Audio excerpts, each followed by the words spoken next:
This video is for entertainment purposes only. None of the information you're about to hear should be considered medical advice, and you should always consult a licensed medical practitioner before embarking on a health or lifestyle change.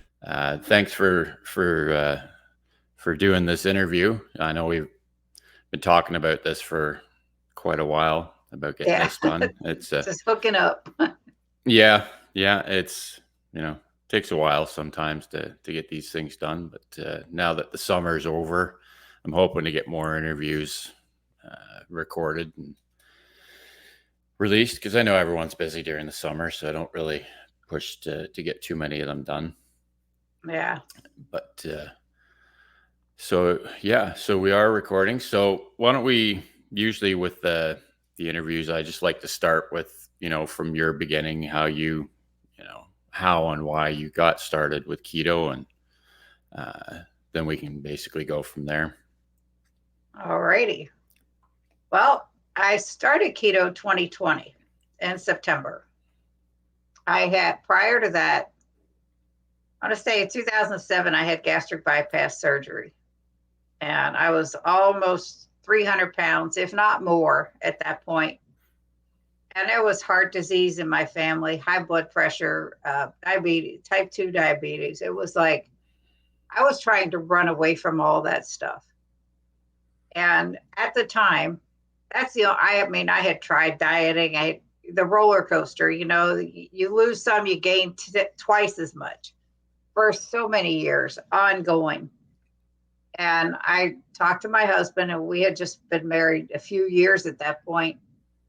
And I said, I really need to do this. And he's like, you don't need to do it for me. I love you the way you are. And I said, but I don't love myself. I need to do something, and I need to better my health, So when you go through all this for gastric bypass, you go through so many support meetings and testing,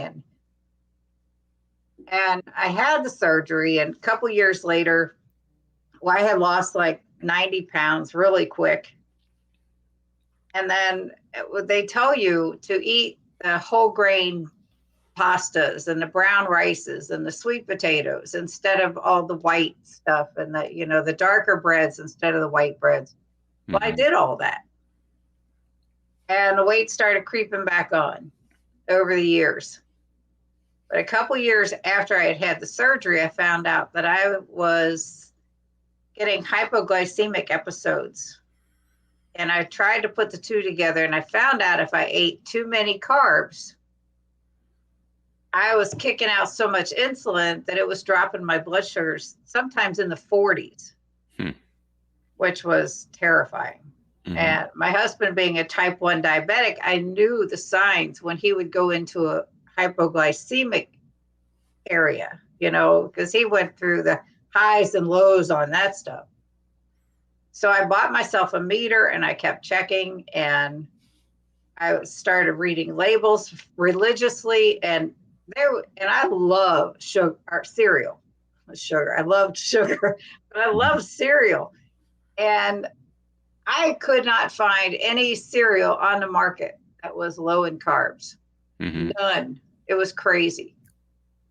And that included oatmeal. So I knew then, that stuff wasn't good, but I still continued with the sad way of eating. And until, my sister Debbie, she had researched diets for her daughter, or different ways of eating, because her daughter had just been diagnosed with fatty liver disease, non-alcoholic.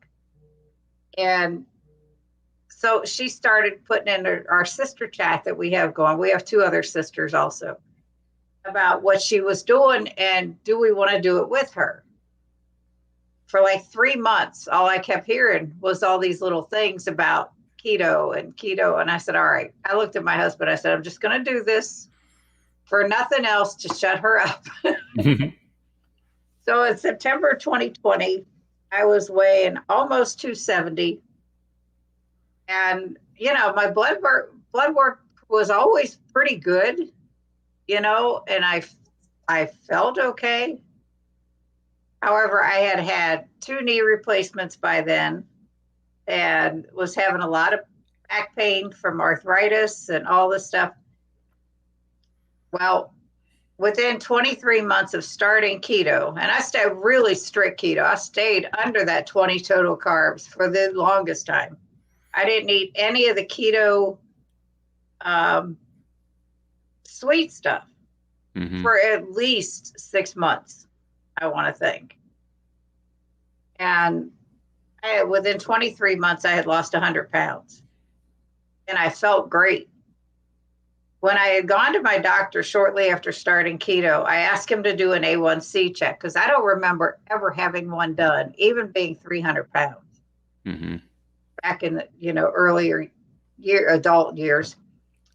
So he did one, and I told him what I was doing as far as I started keto and all that, and he was okay, whatever. Well, when the results came back of the blood work of the A1C check, it was 5.8. Now, I said I had always had decent blood work. That had never been checked, but everything else was pretty decent, regardless of how much I weighed or what I was eating at that time. So when the A1C came back 5.8, I was worried because now I'm thinking, all right, because I'm hearing Dr. Barry and I'm listening to all these different people on YouTube and faithfully watching different videos. And I questioned my doctor. He said, I'm not worried about you. He said, you've already dropped 20 pounds just since you started. You're doing what's right. Just keep it up. Last I had checked, it's 5.0.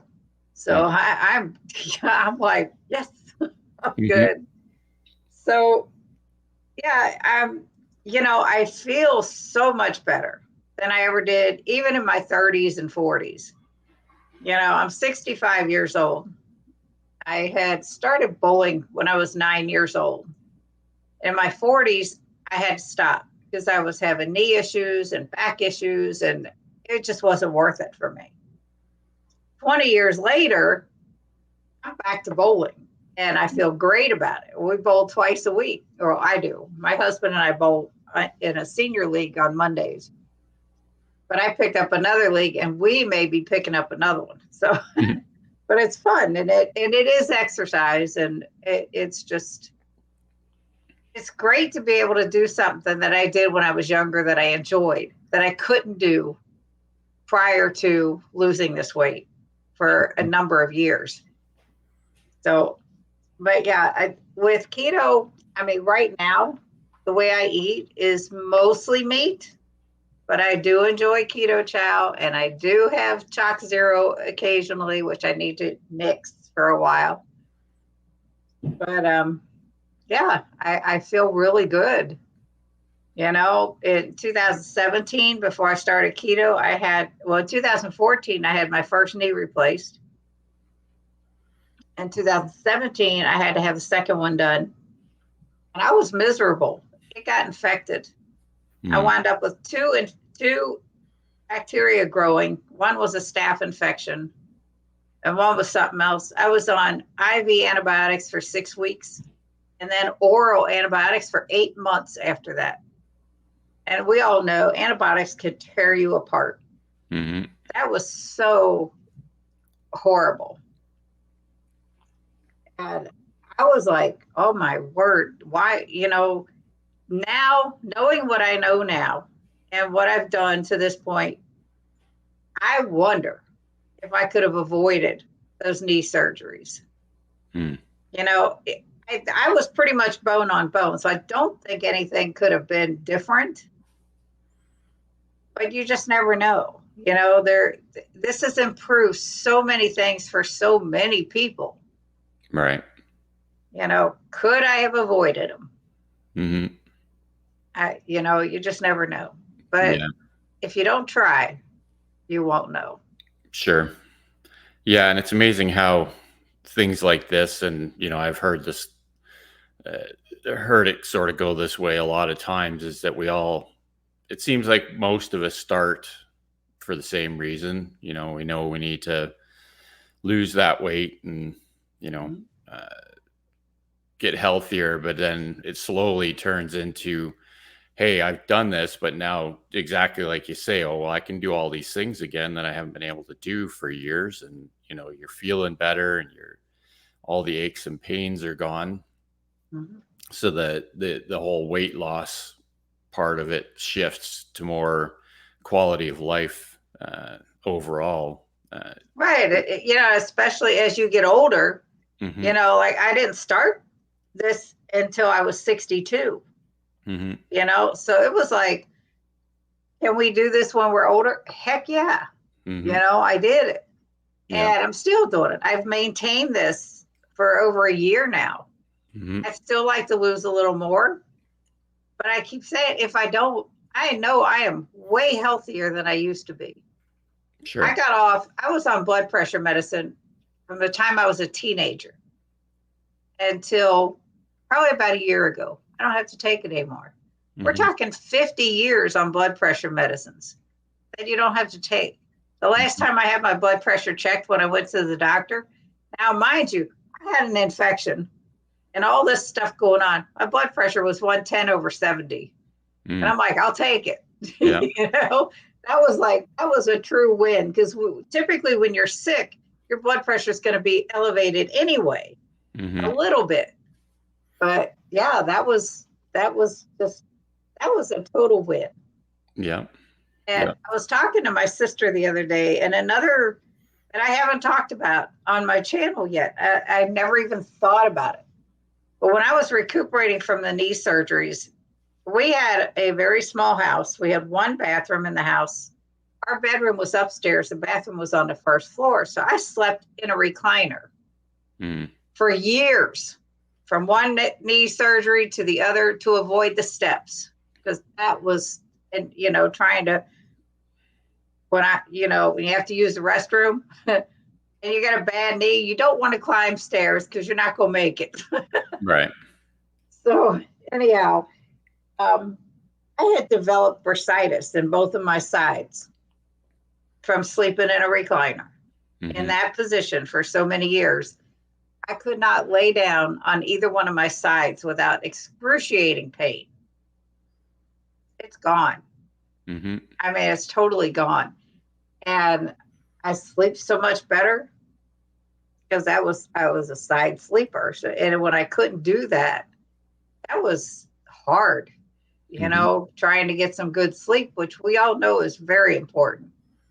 yeah, So that was something. Like I said, I was talking to her the other day. I said, here's another non-scale victory that I haven't even thought of.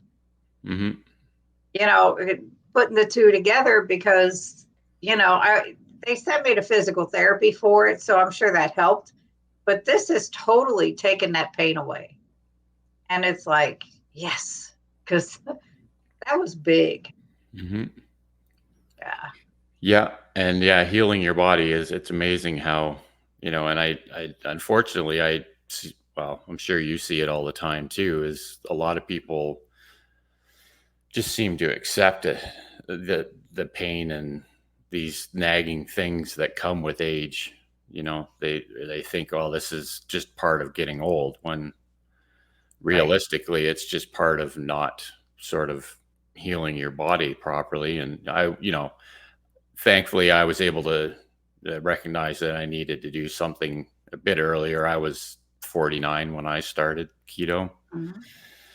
and I didn't really have any major issues, but you know, I had back pain and knee pain and stuff like that quite often. And, it was get to the Right. point where I'd hurt my back or I'd strained my back, and it would take 2 weeks to start to feel better. Right. Now, if I overexert myself, I can cause pain still, but it only takes, a day or two and it's all gone. Right. Well, that's like when I started bowling, when I went back to bowling. Mhm, One of the first couple weeks, I mean, I felt a strain across my shoulder, mhm, right below my shoulder in the back. And I just swore I pulled something, mhm. but it healed pretty quickly considering, how it felt when it happened. Sure. And I'm like, uh oh, I'm in Mhm, trouble. At the beginning, I'm like, I am hurting so bad. And my Hmm. husband would massage my back, and I'm like, this ain't helping. I had a heating pad on my back, and I'm like, you know, but yeah, it's totally worked itself out because I wasn't going to give up. My doctor's like, well, you may not be able to bowl. I said, I am going to bowl regardless. Hmm. I'll figure it out. I'll put a patch on there, whatever I got to do, but I'm not going to stop because that's just giving up, and you can't do that, Right. you know? So it was probably a couple weeks of pain because I kept pushing it, Hmm. but it's gone. Hmm. And I would take some ibuprofen because I knew it was inflamed. It was bad, but that helped, and it's all good now. So and I told the doctor I did not stop. Hmm. They sent me to physical therapy, and I'm like, and I go in to see this physical therapist, and he said, "Why are you here? You're not in Hmm. any pain." I said, "Because it went away." But they Yeah. sent me anyway. It was like it was a one-time visit, and because my doctor had sent me to ortho, and ortho said, "Well, this would do you some good to see what home exercises you can do, and they'll walk you through that," which is the only reason I had to go is Hmm. just to get that. This is what you can do at home. So if it happens again, this is what you can do. So it was okay. But Right. the guy was like, "Well, you're not even in any pain, so you're all good." Hmm. But yeah, I think if I had given up, it would still be hurting. Sure. Because then your whole demeanor, your whole the whole mindset goes Hmm. if you give up. So it's same way with this way of eating. If you give up, where's that going to leave you? You're going to be right back where you were when you started, in the pain, with the weight coming back on and everything else. And those people that suffer from depression, I feel so bad. That's all going to come back. Hmm. I really didn't have that. Luckily, I have a great support system with my sister. I have three nieces, and we all are keto, and we hold each other accountable just about every week. We touch base with the scale and what we've done and all that. But I also have my husband who started keto right along with me about 2 weeks later, and it's done a world of good for him.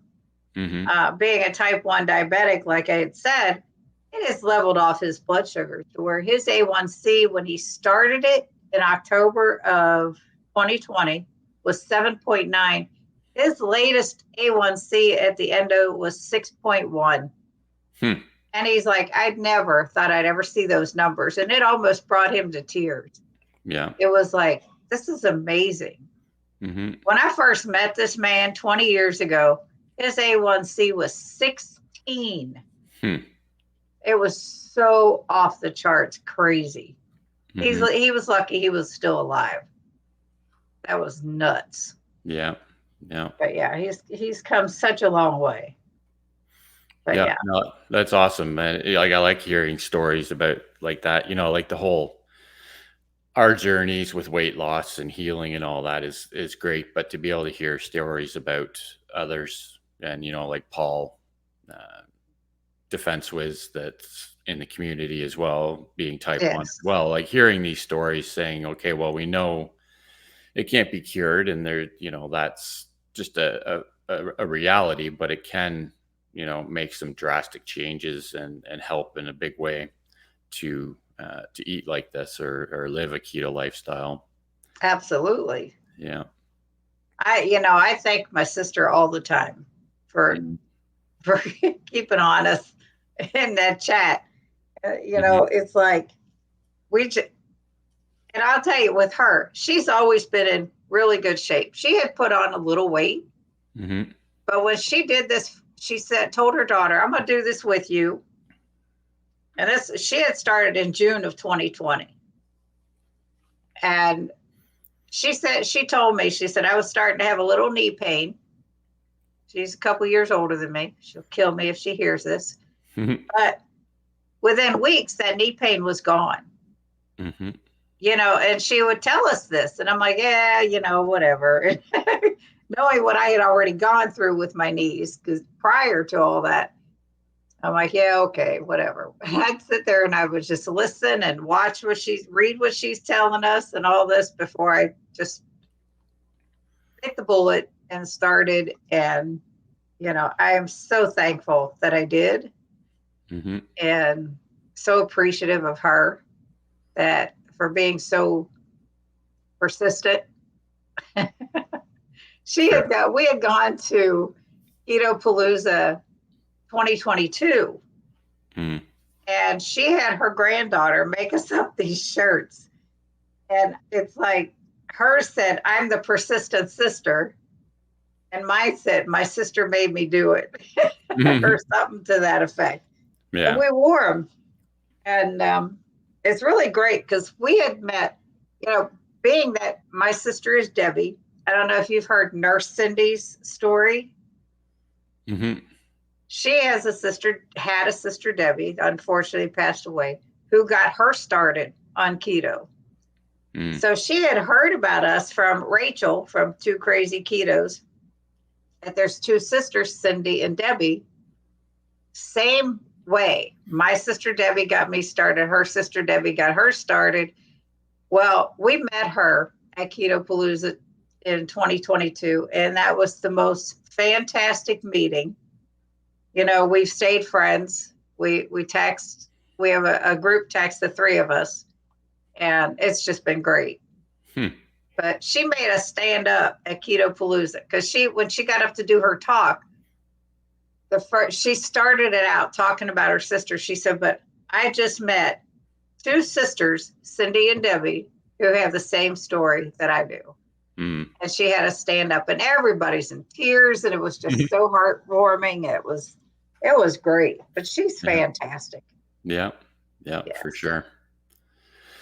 So you've mentioned bowling a couple of times. Is there any other sort of specific exercising you do Well, consistently, or? we do belong to Planet Fitness.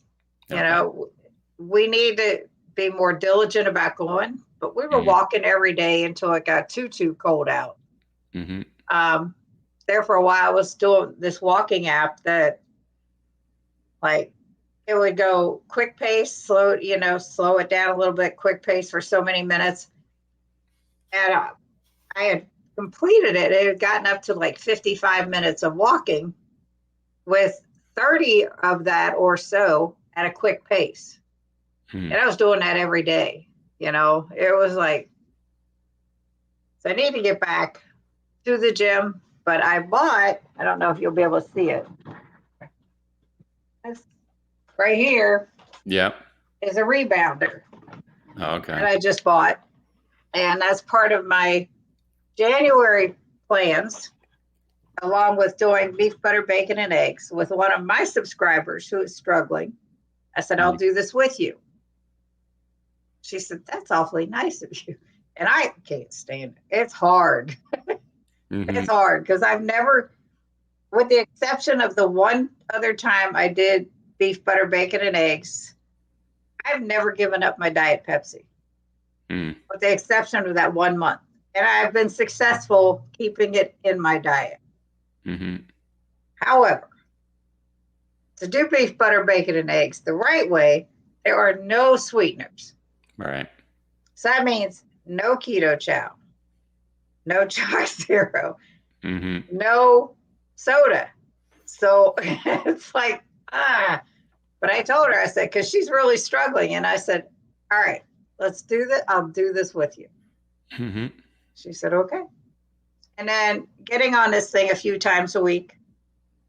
And I had bought a vibration machine because it says it's good for the lymphatic system. Mm-hmm.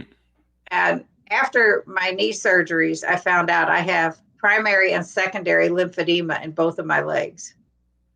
The only prescription medication I am on is a diuretic to keep the edema at bay, the swelling. And I wear compression socks daily to help prevent any swelling and all that goes with lymphedema. So that's the only thing that I take other than vitamins, because after the gastric bypass, they tell you you're going to have to supplement for the rest of your life if you do this, because your body cannot absorb the vitamins that you need from food. So you're going to have to supplement. So yeah, there's that.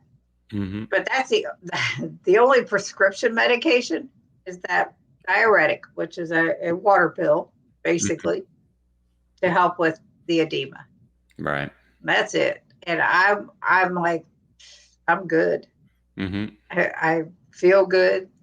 But this vibration machine, I had gotten it, and I was on it. I had my husband record it, and I put it on my channel on a video, and somebody commented, "Oh, you shouldn't do that. It's going to hurt your hips or something or whatever." I'm like, so I'm going to do it. Yeah. It's not going to hurt my hips. Yeah. Yeah, for sure. Yeah. But yeah, that between the beef, butter, bacon, and eggs, using the rebounder, using the vibration machine, and getting back into the gym. Mm. That's because winter coming, I don't want to be out there taking a walk and freezing my you-know-what off. Right. I'll go to the gym and get on the treadmill and Yeah. then do some weight training with the other stuff. So, yeah. Yep. Cool. So yeah, you like obviously if you're going into this sort of January reset kind of thing with the beef, butter, bacon, and eggs. Other than that, though, what would sort of a typical day of eating look like? Outside of like a special month like this. Okay, like yesterday, for instance, we had first meal. I don't even remember. So I've had to do. Usually, I do 2 meals a day. I fast until probably 1 or 2 in the afternoon. And then we have our first meal, and then we have dinner probably about 7. And, I try not to eat at night. That's my other thing. I got to stop. However, dinner last night, I had a steak and some carnivore mac and cheese. It was 2 Crazy Ketos recipe. Right. That was good. Most of it is, we had eggs, or I had eggs and bacon and egg white bread for my second meal. And I had a yogurt in the morning so I could take my antibiotic because I had to take it with food. Right. But yeah, that was my day yesterday. So they're pretty much the same. I do some meal prep. So I keep like browned ground beef in the refrigerator. So if I want to make that into taco meat or just use that in an egg scramble, or I made your cheeseburger chaffles one day. Those were pretty good. It was, most of our meals are carnivore-ish, I would say. I do include cheese. I know some carnivores do not.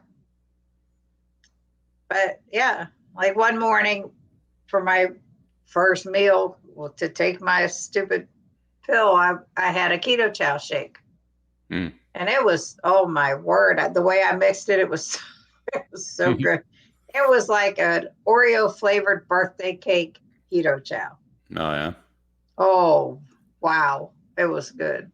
I'm a true chocoholic. Anything chocolate is good for me. Yeah. It's the one thing I haven't done with Ketochow yet is actually make a shake or anything out of it. Like Jason, I'm telling you, when you do, just put it aside for a couple days, put it in the refrigerator, because that day or two makes all the difference in the world. Unless you want to drink it warm. Christmas Day, I had every intention of making ham for dinner. That's what we had out of the freezer. That's what my husband wanted.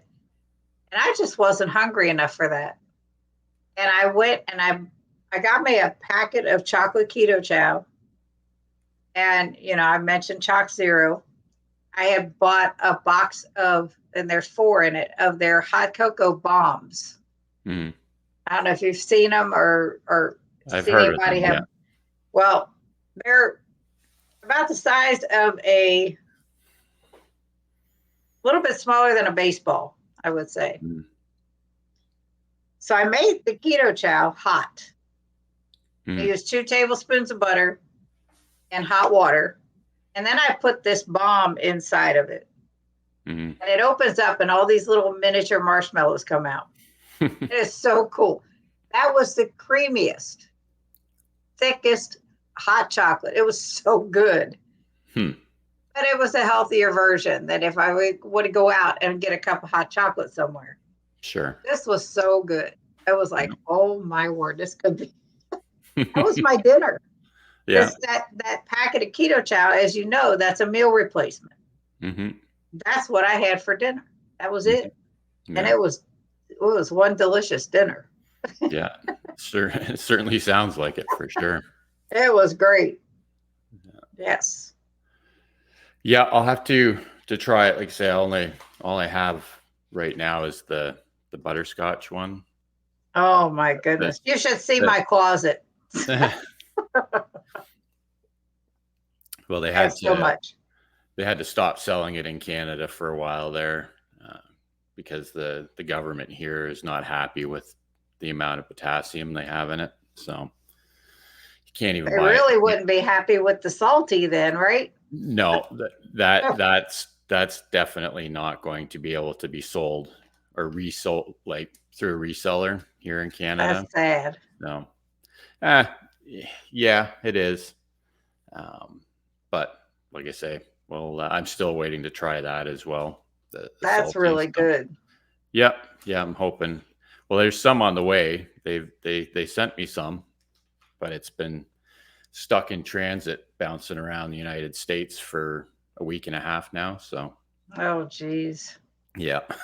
So I'll get to try it eventually, maybe next week Yes. sometime. So cool. Yeah. Okay. Well, I won't take up too much of your time It's fine. this morning, but usually I like to ask all the guests, to go back to when you first started. Now, obviously, we've all got different stories, but if someone asks you today, how do I get started? What's the best way to get started? Sort of what kind of advice do you give new people now when they come to you? Well, the funny thing, when I started, there were 7 people living in our house. Mm. And I was the only one on keto. And I did all the cooking Mm-hmm. and all the grocery shopping. They paid rent. It was my son and his kids. He paid me rent. So I did the grocery shopping. What they wanted, I got. Because, they were paying for that. And what they wanted to eat, I cooked. Mm-hmm. But I didn't have to eat it. Right. I was so strict when I started. And I would say to someone, first of all, make sure you have your mind set and you're ready to do it. Mm-hmm. After that, just keep it as simple as you can to make it sustainable for you, and it will work. Because like my lunches when I started were like hard-boiled eggs and maybe some salami rolled up Mm-hmm. and some cheese. That would be my lunch. It didn't have to be a hot lunch. I was good. And then dinners, whatever protein I wanted, that's what I made. If I Mm-hmm. decided I wanted a vegetable, that's what I made. If they wanted potatoes or rice or pasta, I made it for them. Mm-hmm. It was at the table. I was right there. And I loved all of that stuff. But by the time I got started with keto, my mind was in this place where the determination was huge. Mm-hmm. And that's what it takes. You really have to be ready. And you have, if the things that are in your house are going to bother you, get rid of them. Mm-hmm. Because that will be a big deterrence. And, like I have a lot of Chalk Zero in the house. I have a lot of Ketochow in the house. I know I can avoid those if I really want to, which Hmm. I will be in January. So, you just have to have the mindset and be ready for it. If you have problems with the stuff, get rid of it. Give somebody else, take it to a food pantry, whatever. Somebody that can use it.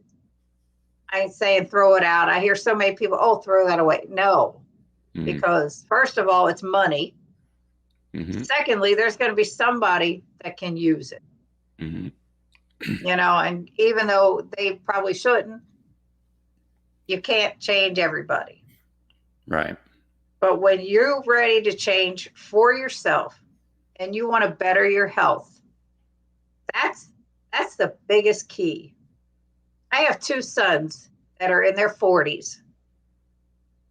My younger son, he has type 2 diabetes. He's a big boy. He had started keto a while back, but he never gave up his regular Mountain Dew.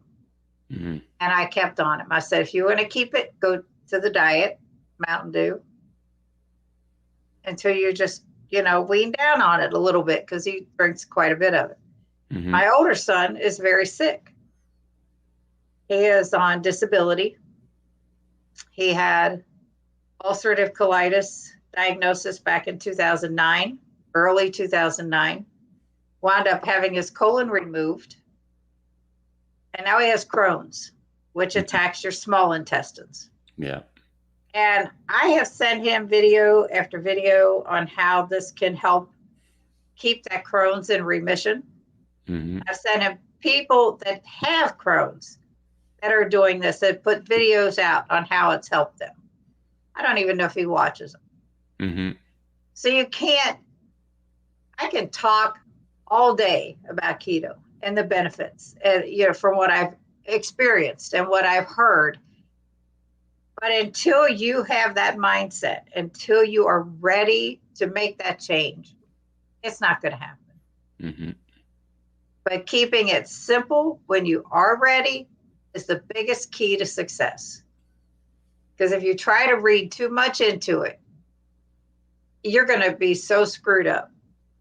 If you try to be like, oh, and don't listen to everybody else, because there's so many influencers, there's so many creators, there's so many people out there on YouTube, out on Facebook, Instagram, everywhere that have their form of keto that's working for them.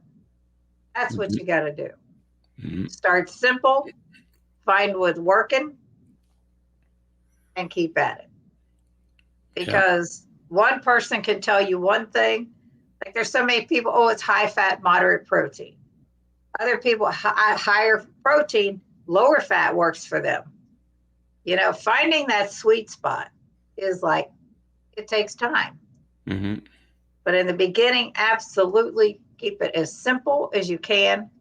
Get your mind in the right place and do what you got to do. Yeah. Because it definitely helps. It definitely will improve your health in one way, shape, or form. So Yeah. absolutely. Yeah, for sure. The whole mindset piece, I think, is, and I've said that countless times too before, is that it's, if you're not ready, if someone's not ready to commit to it, it's just going to be another, tried and failed Right. diet, right? And They got to keep in the mind that it's Mhm. not a diet, it's a whole way of life. Right. It has to be something that you're ready to commit your life to. Hmm. But the benefits are so vast and Right. so great that it's worth it. And Hmm. it's like, I slip up. I eat things I shouldn't do Hmm. on occasion. Like my husband and I went to Frisch's Big Boy Hmm. last week or this week, one day, I don't know. But we shared an order of onion rings Hmm. that are breaded. Right. Onions are carby. The breading is 10 times worse. Hmm. But just once in a while, you're going to do something. And if you do, don't beat yourself up. Hmm. make it a plan. This is what you're going to do. And then you just get right back on track and push yourself. Right. There's so many people in this community that beat themselves up if they go off the rails. Mm-hmm. And there's so many people that think, oh, because it's a birthday or a Christmas or something, I will definitely go off plan. It's not necessary. Mm-hmm. You know, you don't have to go all total. One little thing is one thing, but when you go totally off kilter, Mm-hmm. it takes days to get back in ketosis, to get back to the fat burning stage. It takes days for that one meal to put you back on track. Sure. So it's, you know, that's the biggest thing is when you're into this and you're in that fat burning stage and you have a cheat day or a cheat meal or whatever you want to call it, it just takes so long to get your body back to where you were Mm-hmm. that you have to ask yourself, was this really worth it? Mm-hmm. Because you worked so hard to get there. You know, like I said, I'm not perfect. I've done the work though. Mm-hmm. You know, I'm pretty much maintaining. Right. And in the beginning, you just have to be so diligent, Mm-hmm. but you have to be ready. Yeah. Yeah. Yeah. I think I've seen quite a few times too, where I think it almost takes that, if someone's been fairly consistent for a few months, a year, or Mhm. whatever, a lot of times it's after that first 6 months to a year where someone will, you know, go off plan for that meal or for that day. Mhm. Um, and then they experience exactly what you're saying here is that it's, some people don't have to go way off the rails to just feel like complete garbage afterwards, but I almost think for some people it takes that experience to show them that, you know this is we do this to feel good, like, and we don't going off plan like really bad. If you can stop it and get back on plan, I think that kind of experience can help people realize that they need to be a little more conscious of what they're doing when they do want to, indulge in things that aren't necessarily part of the plan. Right. I'll give you a good example of this. My husband and I, we moved from New Hampshire to Kentucky Mm-hmm. in October of 21. We went to this one steakhouse that we hadn't been to before. And we sit down and they bring the rolls to the table. And oh my word, did they look good? Mm-hmm. So I ate one. And I had my steak. And I was fine. I didn't feel bad. But I got up my app and I Mm-hmm. keyed in that roll. Now, before this, I was trying to stay 20 carbs or less, maybe 30 or 40 since I've Sure. lost the weight and in this maintenance mode. I wasn't then. I was still trying to stay within 20 carbs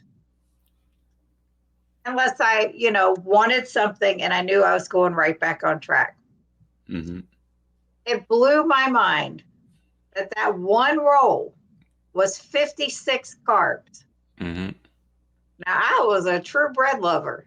So that was like, and it was so good. Yeah. I'm like, oh my goodness. Now, remember earlier I said if I eat a lot of carby food, I get hypoglycemic episodes. Mm-hmm. That'll still happen if I can't offset it with enough protein. And that's Right. how it was back then. I had to have quite a bit of protein if I wanted to eat anything carby. Mm-hmm. So it didn't bother me because that protein would offset that. Mm-hmm. The next time we went to the same restaurant, my brain was stupid, remembered how good those rolls were, and I ate two of them. Mm-hmm. But I'm thinking, but I'm going to have a chicken salad with it.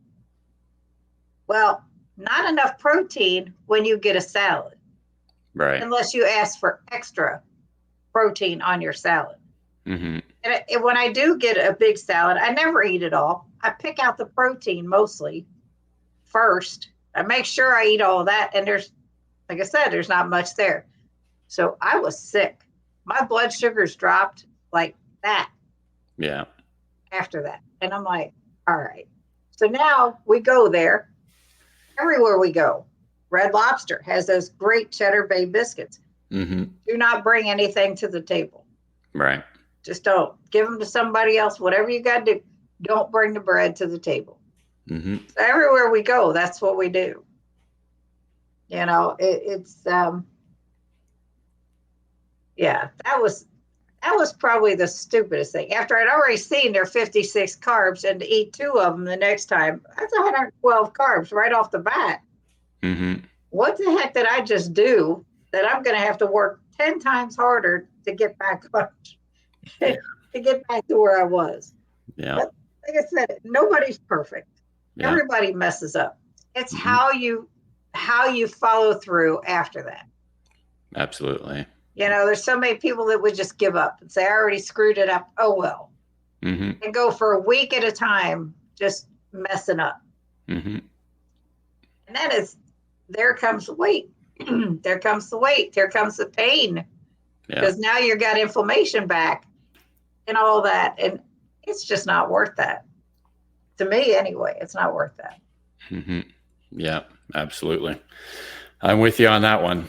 Like that's, you know, my personal, the way I have to treat it is to just not do any of that, because I have a real bad habit of, you know, at this point I could probably get away with having that full on, you know, burger and fries meal. I could probably do it and I'd feel fine, which is the problem, because then I would be like, oh, well, you know, that didn't really affect me. So maybe I could do it again in a month, and then that turns into every 2 weeks. And just, you know, before I know it, everything's, you know, gone right back to where it was before. So, you know, that's why I've realized for myself personally, at least, I have to just give it all up. And, you know, it sucks sometimes, but, you know, I've learned to accept it. And that's just the way I live. But again, I think it's one of those things where having those off-plan meals can be really beneficial for a lot of people as well, too. More in a mental side of things necessarily than a physiological, but it's yeah, everybody, like you've said before, everybody has to figure out what works for you. You know, what's my diet, or what's my lifestyle, what's your lifestyle. And, you know, we may all sort of start roughly in the same spot or place with the same motivations.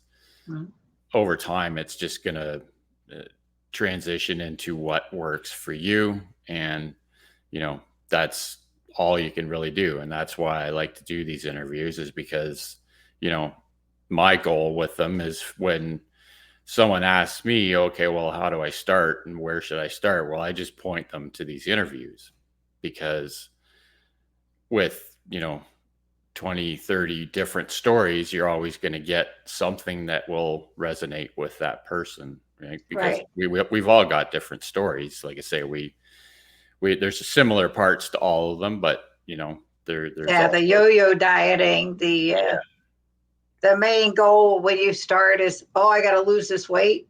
And then you realize all the health benefits that came along, and the weight was just a side bonus. That was the eye opener. You know, hey, I'm after 50 years of being on blood pressure medicine, I'm not anymore. That's huge. You know, it's like, and seeing my husband, and like I said, his A1C and his blood sugar is leveling off. He's been diabetic since he was 2 years old. You know, he's 61 years old now, and he's in better shape than he's always been in decent shape. You know, he did have some weight loss.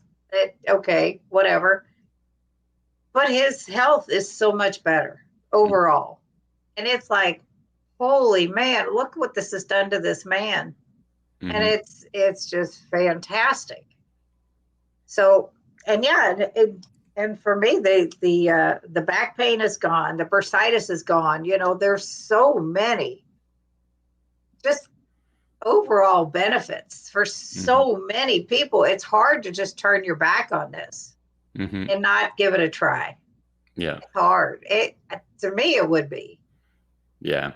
You know, Well, it yeah. I think it all comes back to that whole uh, mentality part, though. Like it's something has to switch from, oh, this would be nice to do, that to, I have to do this. Like I have to right. make these changes, right? Like it's until, I was the same way when I was younger. I smoked cigarettes for 15 years, something like that.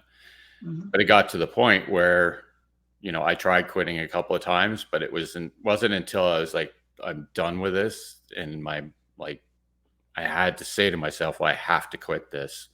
That's the only way I was able to quit. And it was the same with this. It's like, figure out what it is that's going to drive you forward, and keep that in the back of your mind, or even on sticky notes around your house. Why are you doing this? Right. So That that big why that everybody talks about. so when you start questioning yourself, saying, well, why am I putting myself through this? Well, go back to that and draw the motivation from that. Right. It's just so I I get it. There's a lot to give up Hmm. when you start this. There's a lot, and it can be overwhelming. Hmm. But I ask people when they say this, what's more important to you? Those foods or your health? Hmm. What's the most important thing to you? You know, foods Hmm. are just it. Yeah. Your health should come before anything. Yeah, it should, but I think the sad part is that there is a vast majority of people that the food comes first. Mhm. You know, still, like a lot of people, and I'm sure you've run into it where, you can talk about keto for a half an hour until you say, well, you need to give up like bread and pasta. And then it's just, see ya, I'm Oh, done with I this can't do conversation. that. No Yeah. way. I love No. potatoes. I said, so Yeah. did I. Yeah. I love bread. So did Hmm. I. you Hmm. know, we have Yeah. we have some neighbors. When we first moved in here, there was a husband and wife that we had met. We were walking around, and they invited us in, and we were talking about keto. They were both type 2 diabetic, Mm. and laying around their house with Reese cups and all this chocolate stuff. And oh, but we Mhm. love this stuff. I said, exactly. And I Mhm. get it. However, you could get rid of that. You can reverse your type 2 diabetes if Mhm. you try hard.